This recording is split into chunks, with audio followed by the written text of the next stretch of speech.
Good morning and welcome back, guys. So today I'm going to be talking about iguanas. I'm going to be talking about everything that you need to know about these lizards, and then I'm going to show you my blue iguana, and then I'm just going to talk about why these little dinosaurs are so amazing. So this is my blue iguana, Bluey, and I think that iguanas are amazing reptiles for a lot of different reasons that most people don't know about. Now, naturally, you would find this iguana in southern Mexico and northern South America. And in the wild, most of the time, you would find them high up in the trees, enjoying the rays of the sun. And that's because iguanas are ectothermic.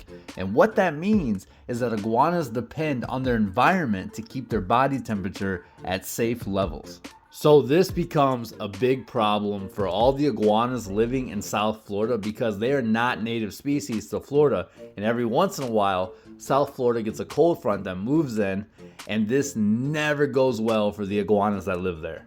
Now, the reason when these cold fronts move into South Florida, it's so bad for the iguanas is because when iguanas get cold, they just lock up and then they just fall out of trees and off buildings. So then it's literally raining iguanas. It's wild. And my favorite story about this is actually a guy went around, I guess he felt bad for the lizards, so he started picking up all the iguanas, put like 30 giant lizards in his car. I don't know what his plan was with these lizards, but what he didn't think about was that when he put them in his car and started driving down the road, a few minutes later, the car warmed up all these lizards and they came back to life and started going crazy in his car. I couldn't imagine driving past somebody with 30 iguanas losing their minds inside their cars. It would be hilarious to see.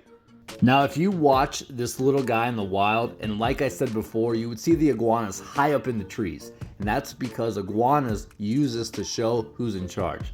So the largest and the oldest iguanas will be at the top of the tree because this is the best spot for getting as much sun as possible, which is very important for their health. Now, the giant iguanas will actually fight over these spots in the tree.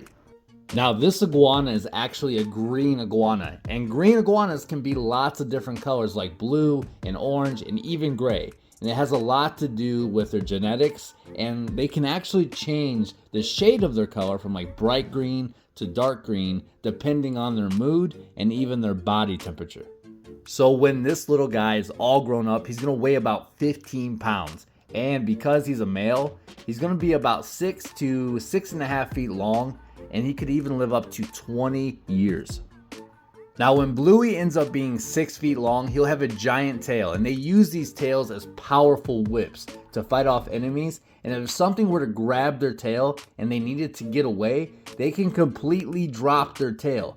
It just falls right off, and then they're able to get away. Now, I want to show you guys my favorite part about iguanas that most people don't know about. They actually have 3 eyes. So their third eye is on top of their head, and it's kind of small, but if you look real close, you can see it. So this eye does not see like the other 2 eyes. It can only detect movement and changes in light. So if there's a predator attacking from above, it can see it with its third eye and then actually get away. Now, the third eye also sees UV rays because iguanas need these rays for bone health. If they don't get enough of these rays, they end up with a bone disease that can kill them. And this is why you need all these different lights in their tank to keep them healthy. Another thing that blows my mind about iguanas, people eat these giant lizards. It's crazy. They call them tree chickens. I'm not sure if that means that they actually taste like chicken or what. I've heard a few people say they taste like chicken. So I'm going to be going down to South Florida and I'm going to be catching a couple of giant iguanas, cooking them up on the river, and we're going to see how they taste. We're going to see if they actually taste like chicken. Now, that's a future video for you guys to look forward to. But if you guys have any questions about iguanas, comment down below and I'll help you guys out. I hope you enjoyed this video. Thanks for watching. I'll see you next time.